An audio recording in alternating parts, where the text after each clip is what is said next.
Hello po mga kaibigan, magandang gabi po. So, another in-game study naman po tayo. This is Block to Play. Pag-aralan po natin kung paano po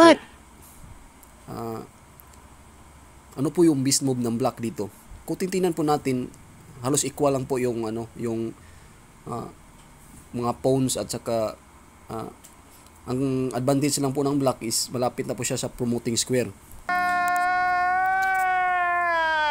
So, i-analyze po natin kung ano po ang beast move ng Black.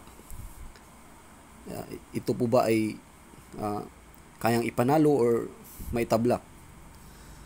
So, i-familiarize nyo po yung position. Baka po mag-occur ito sa actual na laro ninyo at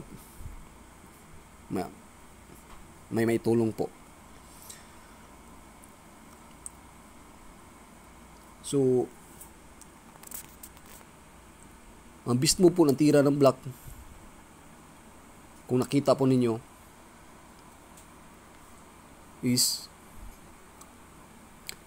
ipromote mo po yung pawn